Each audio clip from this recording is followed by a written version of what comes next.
मैं आज आपको अपनी लाइफ से जुड़ी कुछ बातें बताना चाहता हूँ। ऐसी बातें जो मैंने आज तक किसी को नहीं बताई। बड़े होते हुए मैंने जब से होश संभाला था, मैं देखता आया था कि मेरी मम्मी की तबीयत ठीक नहीं रहती थी। छोटा था तो ज़्यादा कुछ नहीं समझ पाता था। मुझे आज भी बहुत अच्छे से याद है जब पहली बार इसकी शुरुआत हुई थी। मैं तब 11 साल का था। स्कूल की छुट्टियां पड़ी हुई थी और मम्मी की तबीयत खराब हो गई। लेकिन ऐसा पहली बार नहीं हुआ था जब मेरी मम्मी की तबीयत खराब हुई थी। हर महीने ही ऐसा होता था।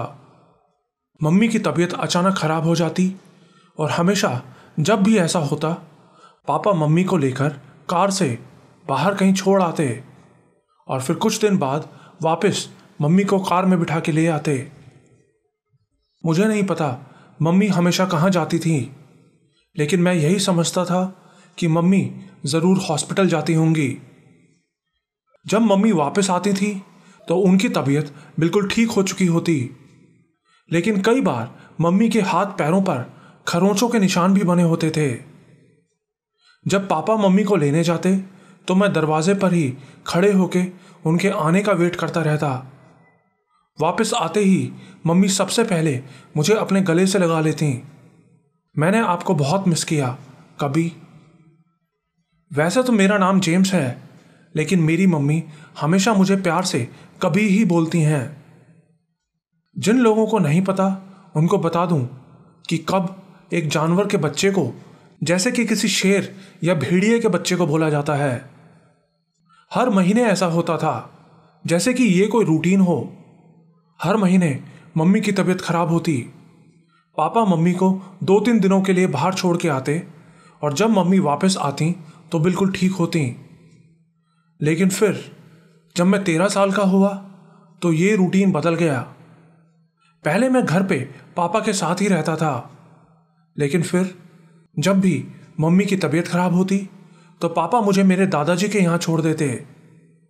मेरे दादाजी एक बहुत ही पुराने सुनसान से इलाके में एक घर में अकेले रहा करते थे।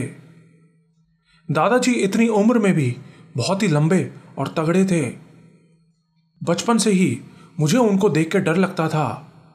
ऊपर से दादाजी की आवाज़ भी इतनी भारी थी कि उनकी आवाज़ सुन के ही कोई डर के भाग जाए। तो 13 साल का होने पर जब पापा ने मुझे बताया कि अब से वो मुझे मेरे दादाजी के पास छोड़ दिया करेंगे, तो मैंने उनको साफ मना कर दिया। घर पे तो मैं अपने आसपास के दोस्तों के साथ खूब मस्ती करता था, बाहर घूमता था, लेकिन दादाजी के पास तो मैं कुछ भी नहीं कर पाता। लेकिन पापा इस बात पे अड़े हुए थे कि मुझे दादाजी के घर पे ही रुकना है। मैंने उनसे पूछा भी कि आप मुझे वहाँ छोड़ने पे क्यों अड़े हो, लेकिन पापा कुछ बता भी नहीं रहे थे। बस यही बोल रहे थे कि तुम्हारा यहाँ से चले जाना ही बेहतर है। पापा ने मुझे खींच के कार में बिठाया और 45 मिनट बाद ही मैं दादाजी के घर पे था। साथ ही बता दूं कि मेरे पापा दादाजी से ज़्यादा बात नहीं किया करते थे। ऐसा क्यों था ये मुझे नहीं पता, ना ही मैंने कभी पूछा। पापा ने मुझे दादाजी के घर के सामने छोड़ा और कार स्टार्ट करके वहाँ से चले गए। मैंने दरवाज़ा खटखटाया। मैं मन ही मन सोच रहा था कि अब मैं बड़ा हो गया हूँ और अब मैं दादाजी से नहीं डरूँगा। लेकिन सच बताऊँ तो मुझे उस वक्त बहुत डर लग रहा था। और फिर दादाजी ने दरवाज़ा खोला। उनकी लंबी सी परछाई ने मुझे पूरा ढक लिया था, लेकिन थे तो वो मेरे दादाजी ही। मुझे देख के उनके चेहरे पे खुशी आ गई और वो मुझे अंदर ले गए। साथ ही बता दूं कि जिस घर में वो रहते थे वो बहुत ही पुराना घर था। पता नहीं कितने सालों पहले बना होगा। ऊपर की छत बहुत नीची थी। घर में ना के बराबर फर्नीचर था। कुछ कारपेट्स पड़े थे जिन पे पैर रखते ही धूल उड़ती थी। अंदर बाथरूम में चारों तरफ सिलहन आ रखी थी। मतलब कि पूरा घर ऐसे था जैसे आप किसी गुफा में आ गए हों। मैं जिस कमरे में रुकने वाला था वो भी कोई बेहतर नहीं था। वो कमरा घर के बिल्कुल पीछे था, जिसमें एक कोने में एक सिंगल बेड रखा था। एक अलमारी थी और एक पुरानी सी ड्रॉर रखी थी। वो देखते ही मेरा दिल बैठ गया। अरे यार, यहां मैं कैसे रुकूंगा, मैं मन ही मन सोच रहा था। लेकिन किसी तरह मैंने अपने आप को वहां रुकने के लिए तैयार कर लिया। लेकिन वो तो सिर्फ शुरुआत थी। मम्मी की तबीयत हर महीने खराब होती थी, जिसका मतलब था कि मुझे हर महीने अपने दादाजी के यहाँ जाना था। दादाजी के यहाँ बिताया वो टाइम मुझे बहुत अच्छे से तो याद नहीं है, लेकिन वो पहली रात मुझे बहुत अच्छे से याद है। मैंने दादाजी से कहा कि मैं बहुत थक गया हूँ, इसलिए मुझे जल्दी सोना है। दादाजी ने अपनी भारी सी आवाज़ में क्या बोला मुझे समझ नहीं आया, लेकिन उसके बाद मैं कमरे में आके लेट गया और सो गया। लेकिन सोते सोते रात में अचानक मेरी आंख खुल गई। चारों तरफ बिल्कुल खामोशी थी, सिवाय घर के पीछे खड़े उन पेड़ों के पत्तों की आवाज़ों के, जो शायद हवा से हिल रहे थे। खिड़की पर पर्दा लगा था, जिसमें बने छेदों में से चांद की रोशनी कमरे में आ रही थी। मैंने अपने फ़ोन में टाइम देखा, 2 बज रहे थे। अभी 2 मिनट पहले तक मैं इतनी गहरी नींद में सो रहा था, लेकिन अब अचानक मेरी तो जैसे नींद बिल्कुल उड़ी गई थी। लेकिन क्यों? मेरा दिल जोर जोर से धड़क रहा था और माथे से पसीना निकल रहा था, जैसे कि मैं कोई डरावना सपना देख के उठा हूं। लेकिन मैंने तो कोई सपना नहीं देखा था। किसी तरह मैंने अपने आप को संभाला और फिर से सोने की कोशिश करने लगा। आंखें बंद किए हुए मुझे खिड़की के बाहर हवा से पत्तों के हिलने की आवाज़ें साफ सुनाई दे रही थी। लेकिन फिर मुझे और भी आवाज़ें सुनाई देने लगीं, कदमों की आवाज़ें, चीज़ों के हिलने की आवाज़ें और भी कई तरह की आवाज़ें। एक बार तो मुझे ऐसी आवाज़ आई जैसे कोई पीछे गार्डन में भारी सांसें ले रहा हो, शायद कोई जानवर।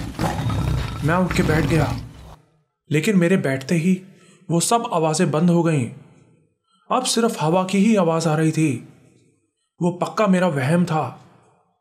क्या यार, तू 13 साल का हो गया है और ऐसे डर रहा है, मैंने अपने आप से कहा। मैं फिर से बेड पे लेट गया।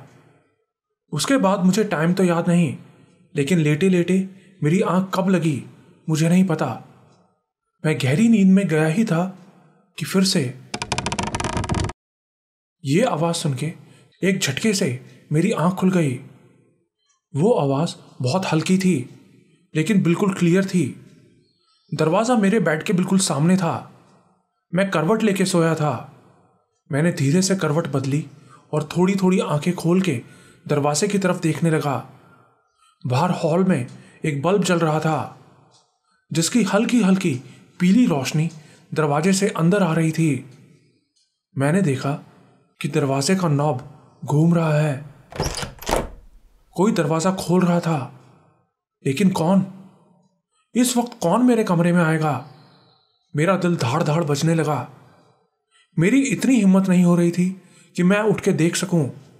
बस लेटे लेटे ही मैंने थोड़ी थोड़ी आंखें खोली और देखने की कोशिश करने लगा कि वहां कौन है। 3-4 सेकंड्स तक कुछ नहीं हुआ। कोई अंदर नहीं आया, ना कोई आवाज आई। मुझे लगा शायद मुझे ही कोई वहम हुआ होगा, लेकिन तभी एक झटके से पूरा दरवाजा खुल गया।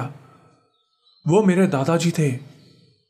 मैं उनका चेहरा तो नहीं देख पा रहा था, लेकिन उनका कद और उनकी बॉडी देख के मैं समझ गया कि ये पक्का दादाजी ही हैं। शायद वो वहां मुझे देखने आए होंगे कि मैं आराम से तो सो रहा हूं, कहीं मुझे कोई परेशानी तो नहीं है। मैं मन ही मन सोच रहा था। लेकिन फिर जो मैंने देखा, मेरी तो जैसे जान ही निकल गई। वो कद काठी से तो बिल्कुल मेरे दादाजी ही लग रहे थे, लेकिन उनका चेहरा बहुत अजीब था। मेरा मतलब उस हल्की हल्की रोशनी में भी मैं देख पा रहा था कि उनका चेहरा टेढ़ा मेढ़ा हो रखा था। यहां तक कि उनकी बॉडी भी अजीब ही तरीके से टेढ़ी मेढ़ी दिखाई पड़ रही थी। लेकिन ऐसा क्यों, मुझे समझ नहीं आ रहा था। ठीक से देखने के लिए मैंने अपनी आंखें थोड़ा और खोल ली, लेकिन वो मेरी गलती थी। मुझे वो नहीं देखना चाहिए था। मैंने देखा कि मेरे दादाजी सामने मास्क पहन के खड़े थे, काले रंग का मास्क। लेकिन वो मास्क सिर्फ उनकी नाक और उनके मुंह पे था, उनकी आंखों पे नहीं। मास्क पे कई स्ट्रैप्स लगे थे जो उन्होंने सिर के पीछे बांधे हुए थे। वो देखते ही मैंने एक झटके से अपनी आंखें बंद कर ली और गहरी गहरी सांसें लेने लगा, ये दिखाने के लिए कि मैं नींद में हूं। लेकिन मेरे कान बिल्कुल अलर्ट थे। मैं उम्मीद कर रहा था कि दादाजी मेरे बेड के पास आएंगे, लेकिन ऐसा नहीं हुआ। कुछ देर बाद मैंने दरवाज़ा बंद होने की हल्की सी आवाज़ सुनी। दादाजी वहां से चले गए थे। हमने इस बारे में कभी कोई बात नहीं की। ना मैंने कभी कुछ पूछा, ना दादाजी ने कभी कुछ बताया, ना ही मैंने कभी किसी और को इस बारे में कुछ बताया। यहां तक कि घर वापस आने के बाद मैंने अपने मम्मी पापा को भी इस बारे में नहीं बताया। अब तो वो रात मेरी यादों में धुंधली हो चुकी है, लेकिन आज भी जब उस रात को याद करता हूं तो दिल में बहुत डर आ जाता है। घर आके मैंने बहुत सुकून महसूस किया। अब मैं अपने प्यारे कमरे में सो सकता था और अपने दोस्तों के साथ मस्ती कर सकता था। लेकिन जैसा मैंने बताया कि ये तो सिर्फ शुरुआत थी। अगले महीने जब मम्मी की फिर से तबीयत खराब हुई तो पापा मुझे छोड़ने जाने के लिए मेरा सामान पैक करने लगे। मैंने बहुत गुस्सा भी किया, लेकिन पापा बिल्कुल अड़े हुए थे। बोले, तुम्हें दिखता नहीं क्या? तुम्हारी मम्मी की तबीयत ठीक नहीं है। मम्मी को कुछ समय अकेले रहने की जरूरत है। ऐसी हालत में मम्मी मुझे नहीं देखना चाहती। पापा ने मुझे गुस्से से कहा। मैं कुछ नहीं बोला, बस चुपचाप दादाजी के यहां चला गया। दादाजी के घर गया तो रात में फिर से बिल्कुल वैसे ही दादाजी रात में मास्क पहने मेरे दरवाजे पे आके खड़े हो गए और फिर कुछ देर मुझे देखते रहने के बाद वहां से चले गए। ना उन्होंने मुझे हाथ लगाया, ना कोई शब्द बोला, बस अंधेरे में खड़े मुझे देखते रहे और फिर चले गए। हर बार ऐसा ही होता जब भी मैं दादाजी के यहाँ जाता। और मैं ये कोई झूठी कहानी नहीं बना रहा हूं, ये बिल्कुल सच है। पिछले 3 सालों से बिल्कुल ऐसा ही हो रहा है। लेकिन अभी कुछ दिन पहले मुझे पूरी सच्चाई का पता चला। इतने सालों से सैकड़ों सवाल जो मेरे मन में थे, उनका जवाब मुझे मिल गया। मेरा 16वां बर्थडे आने वाला था, लेकिन कुछ दिन पहले से ही मेरी तबीयत अचानक से खराब होने लगी। मैं हर समय थका हुआ महसूस करता। मेरी बॉडी पर कई जगह अजीब से रैशेस भी बन गए थे। हर समय मेरी सारी मसल्स में, यहां तक कि हड्डियों में भी चीज सी मचती रहती। वो गर्मियों का टाइम था, इसलिए स्कूल की भी छुट्टियां पड़ी हुई थी। मैं सारा दिन बेड पे ही लेटा रहता, सोता रहता, सपने देखता रहता। मैंने नोटिस किया कि उन दिनों मुझे बहुत ही अजीब से सपने आने लगे थे, जैसे कि रात का वक्त है और मैं भागे जा रहा हूं पूरी ताकत से जंगल के बीच, इतनी तेज जितना मैं अपनी जिंदगी में पहले कभी ना भागा हूं। और रात के अंधेरे में आसमान का चांद जैसे बिल्कुल मेरे सर के ऊपर है। मैं भागते हुए जंगल से निकलता हूं तो सामने मुझे मेरे दादाजी का वो पुराना सा घर नजर आता है। घर के पास जाके मैं जैसे ही उसका दरवाजा खोलता हूं, मेरी आंख खुल जाती है। कई रातों तक मुझे यही सपने आते रहे। फिर अभी कुछ दिन पहले एक रात मेरे पापा मेरे कमरे में आए और मेरे बेड के एक कोने पे बैठ गए। पापा ने बताया कि मम्मी की तबीयत फिर से खराब हो गई है, उनको मम्मी को लेकर जाना पड़ेगा कुछ दिनों के लिए। पापा ने कहा कि तब तक तुम आराम से रहना यहाँ पे। मैंने कहा ठीक है, लेकिन आप तो मम्मी को छोड़ के वापस आ जाएंगे ना? नहीं, मैं नहीं आऊँगा कुछ दिनों के लिए। इस बार मुझे भी तुम्हारी मम्मी के साथ जाना होगा, लेकिन इस बीच तुम्हारे दादाजी यहाँ आ जाएंगे तुम्हारा ख्याल रखने के लिए। दादाजी? पापा की ये बात सुन के तो मैं अपने गुस्से को रोक ही नहीं सका। मैं अपने पापा के ऊपर चिल्लाने लगा। कमजोरी होने की वजह से ज्यादा जोर से तो नहीं बोल पा रहा था, लेकिन फिर भी मैं बहुत गुस्से में था। मैंने पापा से कहा कि मैं नहीं चाहता कि दादाजी यहाँ आके मेरे साथ रहें। मुझे मेरी मम्मी चाहिए। आप लोग हमेशा मुझे छोड़ के चले जाते हैं। कैसे माँ बाप हैं आप? गुस्से में पता नहीं मैं क्या क्या बोल रहा था। पापा कुछ नहीं बोले, बस चुपचाप मेरे बेड के साथ रखी चेयर पर बैठे रहे। मैं अपने पापा के चेहरे की तरफ देख रहा था। मन ही मन मैंने नोटिस किया कि मैंने पापा को पहले इतने ध्यान से कभी नहीं देखा था। पापा बहुत थके हुए लग रहे थे। उनके चेहरे पर झुर्रियां पड़ गई थी। फिर जब मैं चुप हुआ तो पापा ने मुझसे बात की, वो बात जो मैं कभी नहीं भूल सकता। मैं जानता हूं बेटा, तुम हमसे बहुत नाराज हो, लेकिन जो मैं कर रहा हूं वो बहुत जरूरी है। जल्द ही तुमको भी इस सब के बारे में पता चल जाएगा। तुम्हारे दादाजी तुमको सब कुछ समझा देंगे। दादाजी? लेकिन दादाजी क्यों? आप क्यों नहीं बता सकते मुझे कि बात क्या है? मैं आपसे जानना चाहता हूं, दादाजी से नहीं। मैं जानता हूं जेम्स, पापा बोले, लेकिन मैं यहां नहीं रुक सकता। ये मेरे लिए सेफ नहीं है। पापा की बात सुन के मैंने एक झटके से उनकी तरफ देखा। सेफ नहीं है? इसका क्या मतलब है? मेरे पास रहने से आपकी सेफ्टी को क्या हो रहा है? नहीं नहीं नहीं जेम्स, ऐसी बात नहीं है। बस यूं समझ लो कि महीने के कुछ दिन मैं। पापा ने लंबी सांस भरी। पापा बोलते बोलते चुप हो गए। जेम्स, मैं तुमको ये सब नहीं समझा सकता। बेहतर होगा कि तुम्हारे दादाजी ही तुमको इसके बारे में बताएं। तुम अपनी मम्मी से भी पूछ सकते हो। वापस आने के बाद वो भी तुमको अच्छे से बता सकेगी। मुझे इस बारे में पता है, कम से कम और लोगों से ज्यादा पता है, लेकिन फिर भी मैं उतने अच्छे से तुमको वो सब नहीं समझा सकता जितने अच्छे से वो दोनों समझा सकते हैं। पापा की बात सुन के मेरा तो मन कर रहा था कि मैं उनको जोर से पकड़ के हिलाऊं और पूछूं कि नहीं, आप मुझे अभी सब कुछ बताओ, लेकिन मैंने ऐसा नहीं किया। पापा ने गहरी सांस ली और खिड़की के पास जाके खड़े हो गए और खिड़की से चांद को देखने लगे। आसमान में पूरा चांद निकला था। अभी तो रात भी नहीं हुई है और अभी से चांद साफ दिखाई दे रहा है, पापा बोले। फिर कुछ देर वहीं खड़े कुछ सोचते रहने के बाद पापा मेरे पास आए और बोले, जेम्स, तुमको पता है ना, हर महीने तुम्हारी मम्मी की तबीयत खराब होती है।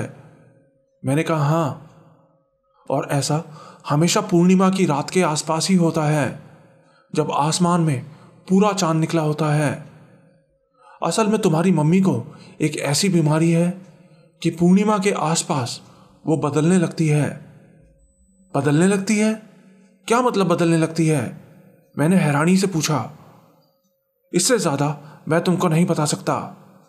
ये सब तुमको तुम्हारे दादाजी समझाएंगे, पापा बोले। लेकिन दादाजी ही क्यों?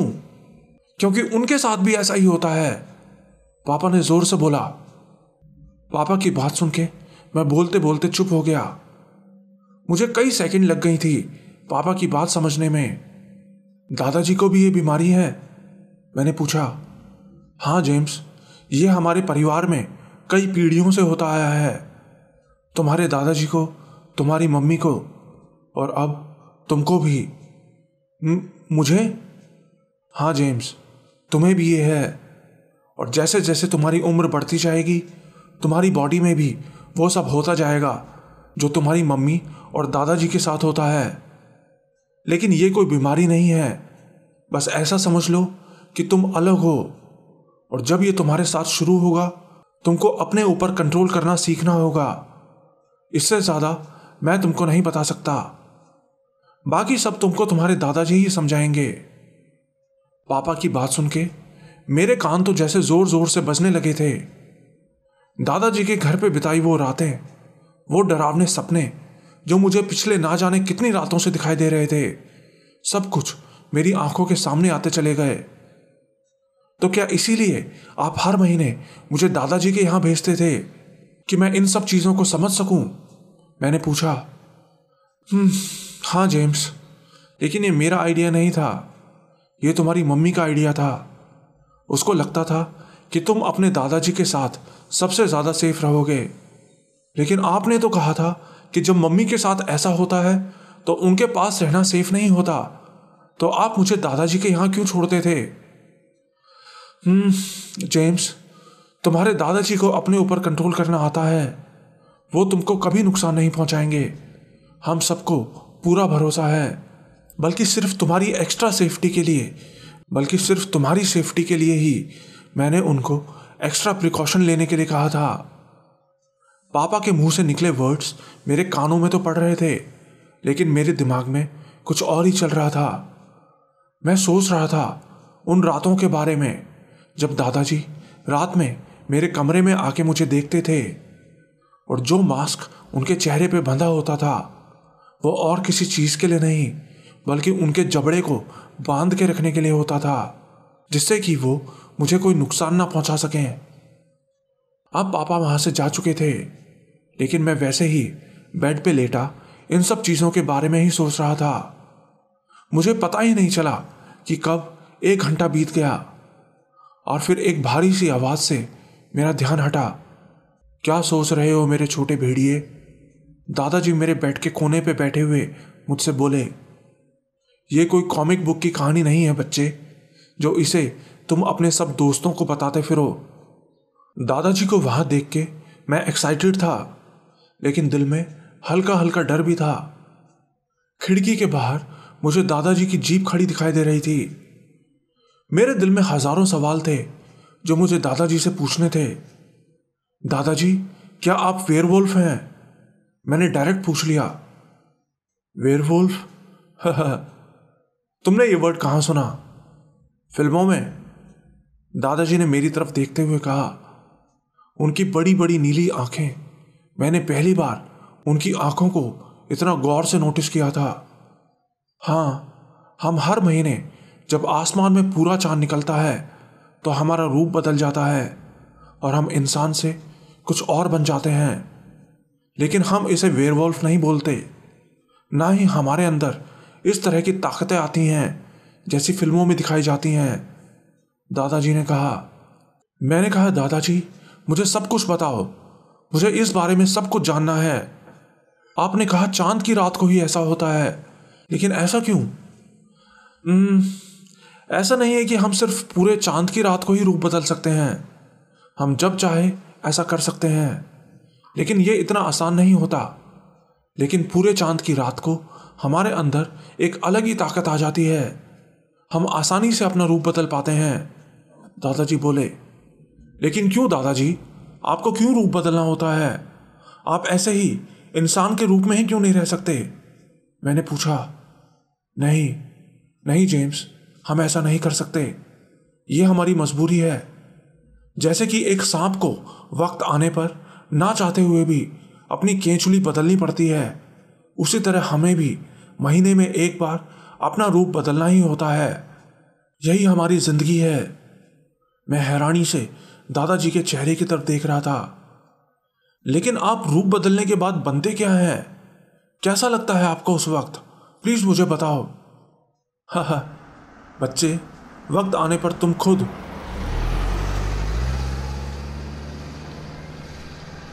बोलते बोलते दादाजी अचानक चुप हो गए। बाहर रोड पर जाती एक कार की आवाज ने दादाजी का ध्यान अपनी तरफ खींच लिया था। किसी कार की 2 बड़ी बड़ी हेडलाइट्स खिड़की में आती नजर आईं और फिर गायब हो गईं। शायद कोई कार बाहर रोड से जा रही थी। उस रोड पे गाड़ियां आती जाती ही रहती थी। मुझे उसमें कुछ अजीब नहीं लगा। मैंने पलट के दादाजी की तरफ देखा तो दादाजी बेड से खड़े हो चुके थे। उनके चेहरे पे शिकन थी। मुझे यहां आना ही नहीं चाहिए था। यहां आके मैंने बहुत बड़ी गलती कर दी। दादाजी गुस्से में बोल रहे थे। दादाजी, दादाजी, कौन सी गलती की बात कर रहे हैं आप? क्या हुआ आपको? अचानक से इतना परेशान क्यों हो गए आप? मेरा यहां आना बहुत रिस्की है जेम्स, तुम नहीं समझते। दादाजी के चेहरे के हाव भाव बिल्कुल बदल चुके थे। हम जैसे लोगों को पूरी उम्र छुप छुप के लोगों की नजरों से बच के रहना होता है। हम खुल के दुनिया के सामने नहीं आ सकते, क्योंकि इस दुनिया में हमारे बहुत दुश्मन हैं। दुश्मन? कौन दुश्मन दादाजी? आपको किससे खतरा है? सिर्फ मुझे नहीं जेम्स, हम जैसे हजारों लोगों को जो ये राज छुपाए अपनी जिंदगी बिता रहे हैं। बड़े बड़े शिकारी, बड़ी बड़ी कंपनियां, यहां तक कि सरकारें भी, जो हम लोगों के बारे में जानते हैं, वो हमेशा हमारा शिकार करने के लिए हमारे पीछे पड़े रहते हैं। और हम चाहे कितना भी अपने आप को छुपा के रखें, ये लोग हमारे पीछे पहुंच ही जाते हैं। दादाजी कमरे की सारी खिड़कियों पर पर्दा करते हुए बोल रहे थे, तुम्हें और कुछ पूछना है तो बाहर आओ, मैं तुम्हारा नौकर नहीं हूं जो यहां खड़े तुम्हारे सवालों का जवाब देता रहूं।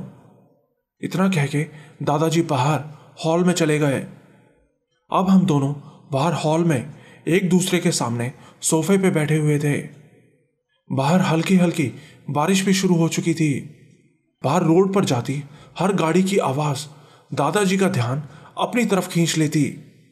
साफ दिखाई पड़ रहा था कि दादाजी बहुत परेशान हैं।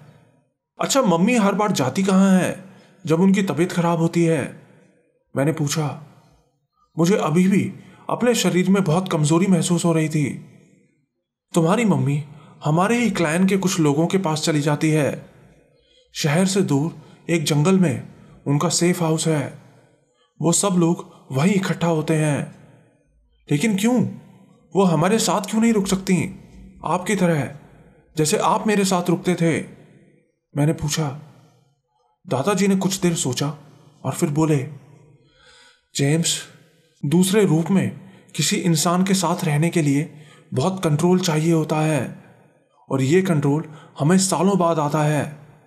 तुम्हारी मम्मी को अभी अपने ऊपर इतना कंट्रोल नहीं है। दादाजी आगे बोलने ही जा रहे थे कि तभी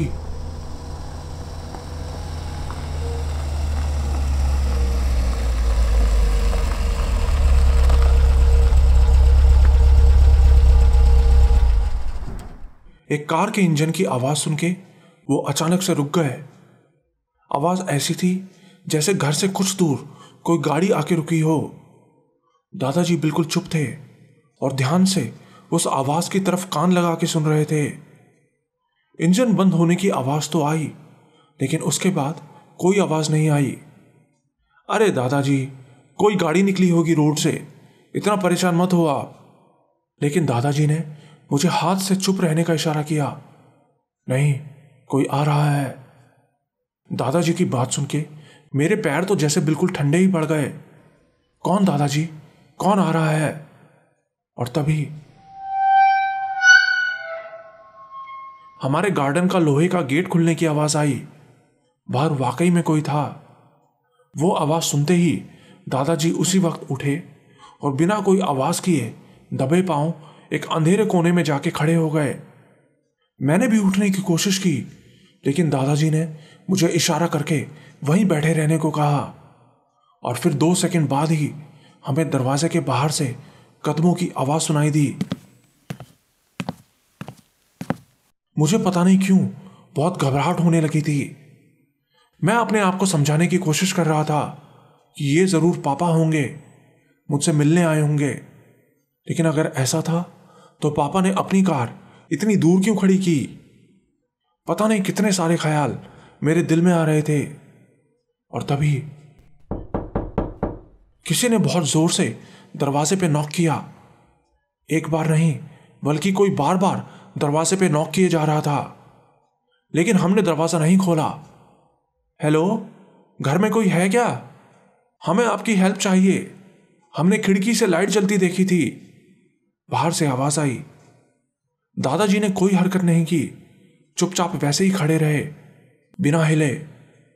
प्लीज दरवाजा खोलिए, हमारी हेल्प कीजिए। हमारी गाड़ी खराब हो गई है, मेरी वाइफ की तबीयत ठीक नहीं है, प्लीज हमारी हेल्प कीजिए। बाहर से फिर से आवाज आई। दादाजी ने कुछ देर सोचा और फिर हिचकते हुए दरवाजा खोल दिया।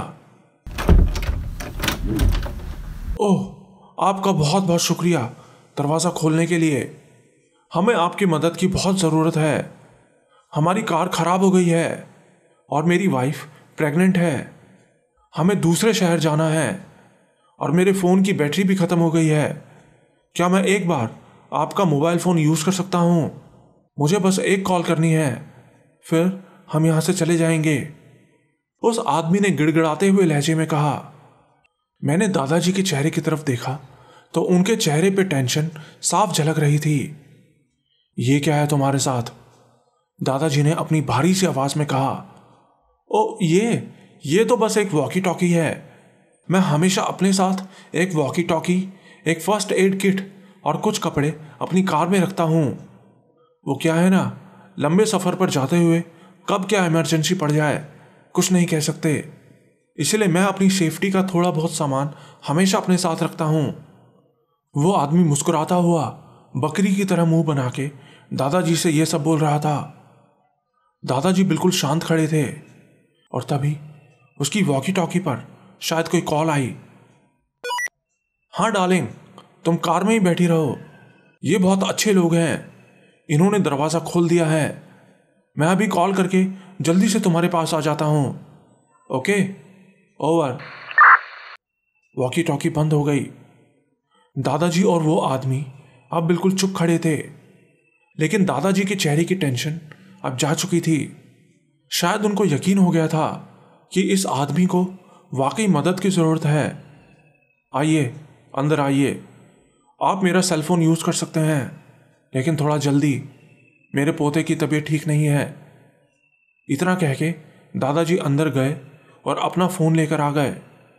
अब वो आदमी हमारे घर के अंदर आ चुका था और अब मैं उसको अच्छे से देख पा रहा था, और उसको देख के मेरे मन में जो भी थोड़ा बहुत डर था वो भी गायब हो गया। वो मेरे दादाजी से आधा था, छोटे कद का, आंखों में चश्मा लगाए, सर के बाल बारिश के पानी में भीगे हुए थे। हाँ, इससे क्या डरना, मैं मन ही मन सोच रहा था। ये लो, जल्दी से कॉल कर लो जहां करनी है। दादाजी उसको फोन पकड़ाते हुए बोले। उसने मुस्कुराते हुए फोन पकड़ा और कोई नंबर डायल करके फोन अपने कान पे लगा लिया, और फिर कुछ सेकंड बाद, ओह हाय, मैं टिम बोल रहा हूं। हाँ, मुझे लगता है हम अकेले यहां से नहीं आ पाएंगे, किसी को हमारी मदद के लिए आना पड़ेगा। हाँ, हमारी कार खराब हो गई है। वो आदमी कोई 3-4 मिनट फोन पे बात करता रहा। दादाजी उसके आसपास घूमते हुए उसकी हर एक बात ध्यान से सुन रहे थे, लेकिन मैंने नोटिस किया कि उनके चेहरे पे अचानक से फिर से टेंशन आ गई थी। पता नहीं उनके दिमाग में क्या चल रहा था। इसी बीच उस आदमी की बात खत्म हो गई। थैंक यू सो मच, आपने मुझे कॉल करने दिया। वो लोग किसी को भेज रहे हैं हमारी मदद के लिए। अभी 5 मिनट में उनकी कॉल आने वाली है। क्या मैं यहाँ 5 मिनट और बैठ सकता हूँ वो कॉल अटेंड करने के लिए? उस आदमी ने पूछा। दादाजी कुछ नहीं बोले, बस उसके साथ वाले सोफे पे बैठ गए। और बच्चे, तुम्हारा क्या हाल है? और आज घर पे बस तुम दोनों ही हो क्या? मम्मी पापा कहाँ हैं? उस आदमी ने थोड़ा मजाक वाले लहजे में मुझसे पूछा। मैं मन ही मन सोच रहा था कि मैं उसको क्या जवाब दूं। मैं उसको अपने मम्मी पापा के बारे में सही बात तो नहीं बता सकता था। मैंने दादाजी की तरफ देखा। दादाजी अपने फ़ोन में कुछ चेक कर रहे थे।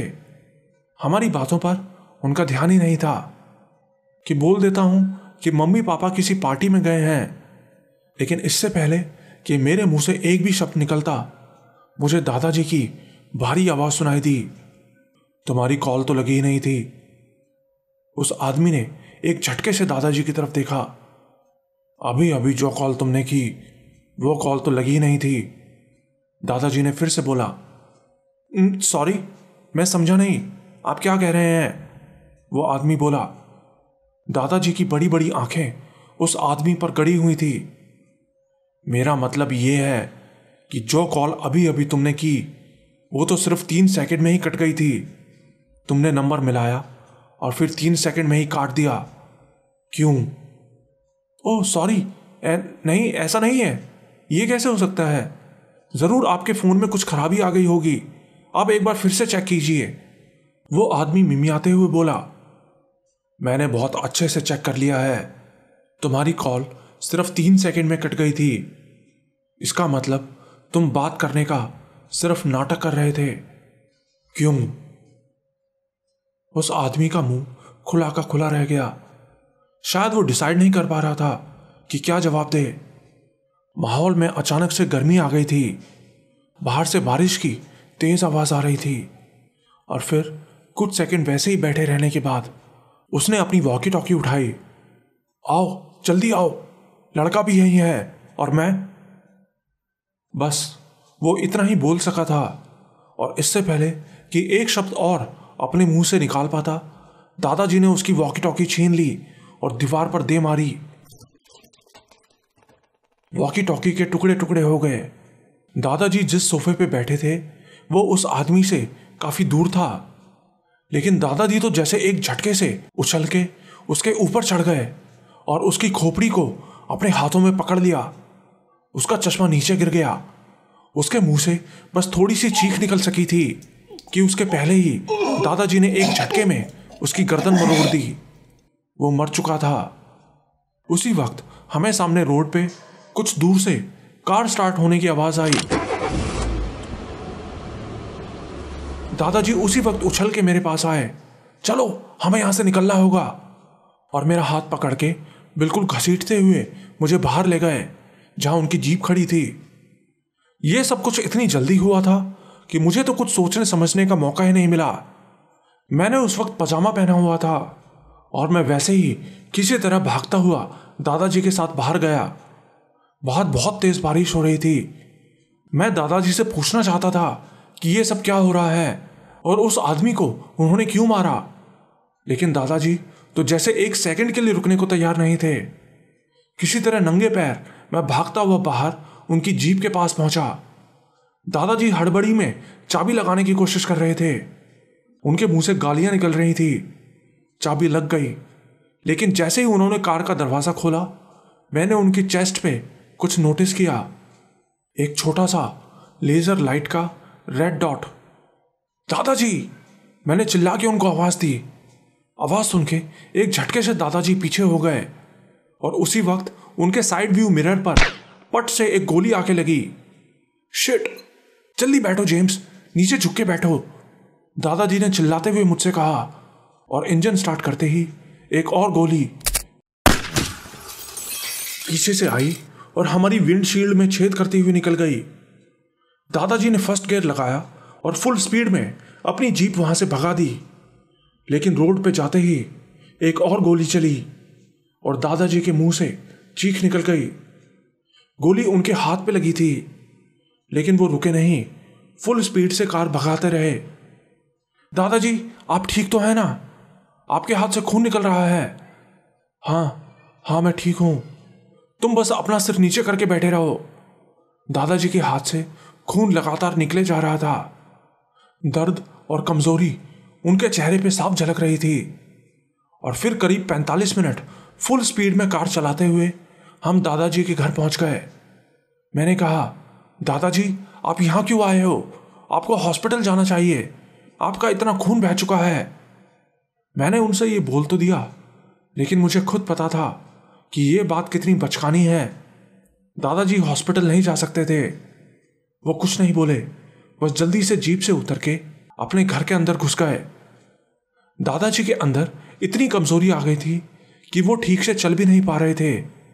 मैं उनको सहारा देकर अंदर लेकर गया। दादाजी, आप लेट जाइए, आपकी हालत बहुत खराब हो रही है, मैंने कहा। अंदर फर्स्ट एड का सामान रखा है, वो लेकर आओ, दादाजी हांफते हुए बोले। मैं जल्दी से अंदर उनके कमरे में गया और फर्स्ट एड बॉक्स लेकर आया। दादाजी अपनी शर्ट उतारने की कोशिश कर रहे थे। उनकी बाजू खून से बिल्कुल तर हो चुकी थी। मैंने कहा, दादाजी, मैं उतारता हूं, लेकिन इससे पहले कि मैं उनकी मदद कर पाता, मुझे बाहर से 2 गाड़ियों के आके रुकने की आवाज सुनाई दी।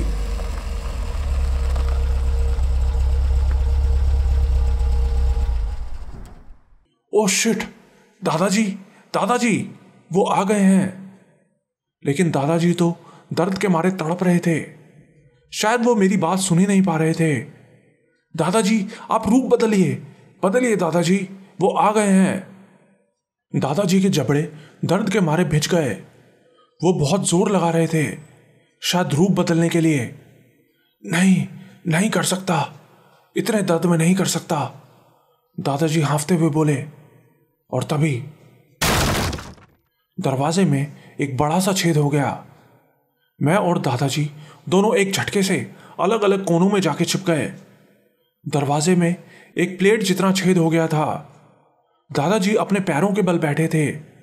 उनका चेहरा बिल्कुल सफेद था, लेकिन उनकी आंखों में चमक थी। उन्होंने वहीं से मुझे पीछे दुबके रहने का इशारा किया। और तभी एक आदमी हॉल में आता दिखाई दिया। ये बहुत ही लंबा और तगड़ा आदमी था। दादाजी जितना तो नहीं था, बस थोड़ा ही कम था। उसने अपने हाथ में एक शॉटगन पकड़ी हुई थी। कुछ सेकंड वो सामने हॉल में खड़ा रहा और फिर तेजी से उस तरफ आने लगा जहां मैं खड़ा था। वो बहुत तेज था, लेकिन दादाजी उससे ज्यादा तेज थे। हाथ में गन लिए वो मेरी तरफ मुड़ा ही था कि दादाजी बिजली की तेजी से भागते हुए आए और उसे पीछे से दबोच लिया। उसकी खोपड़ी को पकड़ के सामने दीवार में धड़ाम से दे मारा। दादाजी ने इतनी जोर से उसका सिर दीवार में मारा था कि एक झटके में उसके सिर के टुकड़े टुकड़े हो गए। नीचे पड़ा वो कुछ देर तड़पा और फिर शांत हो गया। उसकी गन दूसरी तरफ जाके गिरी थी। दादाजी उठे और वो गन उठाने के लिए उस तरफ बढ़े, लेकिन इससे पहले कि वो गन उठा पाते एक और आदमी अंदर आ गया। ये भी पहले वाले जितना ही लंबा तगड़ा था, लेकिन उसके चेहरे पे घबराहट और हड़बड़ी थी और उसने अपने कंधे पे एक राइफल लटकाई हुई थी। वो कमरे में घुसा और जल्दी से इधर उधर देखने लगा। दादाजी उछल के शॉटगन उठाने के लिए लपके, लेकिन इससे पहले कि वो शॉटगन उठा पाते उस आदमी ने गोली चला दी। दादाजी के मुंह से चीख निकल गई। गोली उनकी पीठ में लगी थी। मैं चिल्लाया, दादाजी! लेकिन इससे पहले कि वो आदमी दूसरी गोली चलाता, दादाजी उसके ऊपर झपट पड़े। लेकिन दर्द और कमजोरी की वजह से दादाजी उसका मुकाबला नहीं कर पा रहे थे। वो आदमी उनके ऊपर चढ़ गया और उनके मुंह पे घूंसे मारने लगा। दादाजी ने छटपटाते हुए उसकी एक आंख में अपनी उंगली घुसेड़ दी तो वो एक झटके से पीछे हो गया। लेकिन इससे पहले कि दादाजी संभल पाते, वहां एक औरत और आ गई। वो पीछे की तरफ से आई थी। उसने अपने हाथ में एक पीले रंग की इलेक्ट्रिक स्टन गन ली हुई थी और मेरे देखते ही देखते उसने ट्रिगर दबा दिया और दो पतली पतली तारें जाके दादाजी के शरीर से चिपक गईं। दादाजी धड़ाम से किसी पुतले की तरह जमीन पे गिर गए। मैं दादाजी को बचाने के लिए उनकी तरफ भागा, लेकिन तब तक वो दूसरा आदमी संभल चुका था। उसकी आंख से खून निकल रहा था, लेकिन उसने मुझे पकड़ के दूसरी तरफ पटक दिया। फिर उसने अपनी राइफल उठाई और जमीन पर पड़े दादाजी को उसके बट से मारने लगा। दादाजी दर्द में कराह रहे थे। दादाजी का चेहरा देखकर मेरी आंखों से आंसू निकलने लगे। फिर उस आदमी ने राइफल दादाजी के सर की तरफ करी और बस ट्रिगर दबाने ही वाला था कि उस औरत ने उसको रोक लिया। रुको, ये क्या कर रहे हो? भूलो मत, मास्टर मैं हूं, इनको सिर्फ मैं मार सकती हूं, वो औरत बोली। ये कहते हुए उसके चेहरे पे एक शैतानी हंसी थी। फिर वो औरत दादाजी के पास आई और अपनी पॉकेट में से एक चाकू निकाला। वो बहुत ही बड़ा चाकू था, सिल्वर का बना लग रहा था। वो दूसरा आदमी एक हाथ से अपनी आंख ढके वहां खड़े मेरी तरफ देख रहा था। अब आएगा मजा, वो औरत बहुत ही शैतानी अंदाज में बोली। उसकी आंखों में गुस्सा था, बहुत ज्यादा गुस्सा। उसने चाकू अपने दोनों हाथों में लेके उठाया और दादाजी की छाती में बस घुसाने ही वाली थी कि वो अचानक से रुक गई। पहले तो मुझे समझ नहीं आया क्यों, लेकिन अगले ही पल मुझे वो आवाज आई, किसी के कदमों की आवाज, जैसे कि कोई भाग के हमारे घर के पास आ रहा हो। बाहर पानी भरा था, जिससे उसके कदमों की आवाज और तेज आ रही थी। लेकिन ये कौन था? उन दोनों का सारा ध्यान अब मुझसे और दादाजी से हटके उस आवाज पे चला गया था। और तभी वो कदमों की आवाज रुक गई। वो दोनों पागलों की तरह इधर उधर देखने लगे। उनके चेहरों पर डर था। और तभी किसी ने दरवाजे को पीटा। दरवाज़ा खोलने के लिए वो आदमी हाथ में राइफल लिए जैसे ही दरवाजे की तरफ बढ़ा, तभी दरवाज़ा एक झटके से खुल गया। बाहर कोई खड़ा था, कोई बहुत ही लंबा और तगड़ा, कोई ऐसा जिसका पूरा शरीर बालों से ढका था। वो एक वेयरवुल्फ था। वो देखते ही उस आदमी ने अपनी राइफल उसकी तरफ की और गोली चला दी, लेकिन वो उसकी तेजी के सामने कुछ नहीं कर सका और 1 सेकंड में ही हमारे देखते ही देखते वो वेयरवुल्फ उसके ऊपर झपटा और अपने जबड़े से उस आदमी के गले को खींच के फाड़ दिया। उसके गले से खून की फुहार निकल पड़ी। जाहिर है वो जिंदा नहीं बच सका होगा, लेकिन वो वेयरवुल्फ वहां नहीं रुका। वो छलांग मार के सीधा मेरे सामने आके खड़ा हो गया। अब मैं उसको बिल्कुल साफ साफ देख पा रहा था। वो बहुत लंबा था, जितना फिल्मों में दिखाते हैं उससे भी लंबा।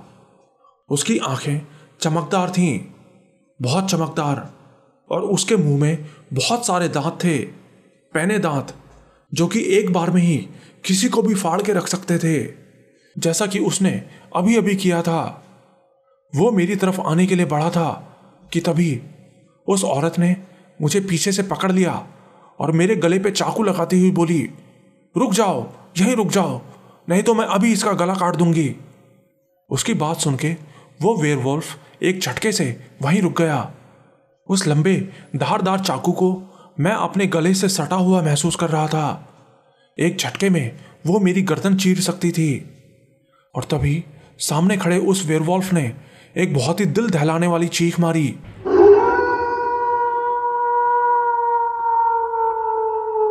शायद वो बहुत गुस्से में था। वो औरत फिर से बोली डरती हुई, रुको, रुक जाओ, यहीं रुक जाओ, मैं इसको छोड़ दूंगी, मैं सच कह रही हूं, बस तुम मुझे यहां से जाने दो, तुम दूसरी तरफ मुंह करके खड़े हो जाओ, मैं यहां से चली जाऊंगी। वो औरत बिल्कुल गिड़गिड़ाते हुए बोली, लेकिन इससे पहले कि आगे कोई कुछ बोल पाता या कर पाता, बाहर से पुलिस के सायरन की आवाज आई। शायद आसपास के लोगों ने गोलियों की आवाज सुन के पुलिस को बुला लिया था और वो आवाज हमारे करीब आती जा रही थी। मुझे पता था हमारे पास अब ज्यादा समय नहीं है और मुझे पता नहीं एकदम से क्या सूझा। मैं थोड़ा सा नीचे झुका और उस औरत के हाथ को बहुत जोर से अपने दांतों से काट लिया। मैंने उसे इतनी जोर से काटा था कि उसका खून और पसीना दोनों मेरे मुंह में आ गए थे। वो औरत दर्द में चीखी और मैं उससे दूर हो गया। बस उस वेयरवुल्फ को वही एक मौका चाहिए था। वो बिजली की तेजी से उस औरत की तरफ लपका। औरत चिल्लाई, नहीं नहीं, मुझे जाने दो प्लीज। बस इससे ज्यादा नहीं बोल सकी थी। उस वेयरवुल्फ ने कुछ ही सेकंड्स में उसके शरीर के टुकड़े टुकड़े कर दिए। मैं जल्दी से भाग के दादाजी के पास गया और उनको चेक करने लगा। दादाजी की बॉडी में कोई मूवमेंट नहीं था, उनका बहुत खून बह चुका था। उस औरत ने जो इलेक्ट्रिक शॉक पिन्स उनको मारी थी वो अभी भी उनके शरीर में घुसी हुई थी।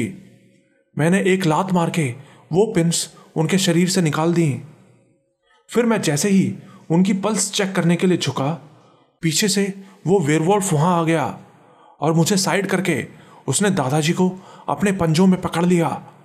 मैं दादाजी को बचाने के लिए चिल्लाने लगा, उसे पीछे करने लगा, लेकिन उस पर कोई असर नहीं हो रहा था। बाहर से सायरन्स की आवाज भी बिल्कुल पास पहुंच चुकी थी और तभी उसने दादाजी के इतने भारी शरीर को एक झटके से उठाया और अपने कंधे पे रख लिया, जैसे कि वो कोई छोटे बच्चे हों। और अगले ही सेकंड, इससे पहले कि मैं कुछ समझ पाता, उसने मुझे भी एक हाथ से उठा लिया और वहां से भागने लगा। वो हम दोनों को लेके पीछे वाले जंगल में से भागता हुआ जा रहा था, इतनी तेजी से जैसे कि वो हवा में उड़ रहा हो। बेहोश होने से पहले मैंने उसका चेहरा बहुत अच्छे से देखा था। ऊपर चांद की रोशनी में वो हांफता हुआ भाग रहा था, लेकिन मुझे ये समझते देर नहीं लगी कि वो कोई आदमी नहीं बल्कि एक औरत थी। मैं उसकी आंखों को बहुत ध्यान से देख रहा था। वो और कोई नहीं, मेरी मम्मी थी।